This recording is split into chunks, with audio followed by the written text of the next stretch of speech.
Hello everyone, have a blessed day. First, I would like to say thank you to our Almighty God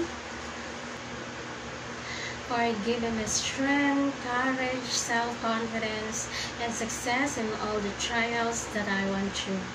It is an honor and privilege for this opportunity that God allowing me once again to deliver His word about peace education through this activity. By the way, I'm Sabrina Samen Bernales, married with 2 children, and a BSA agronomy student.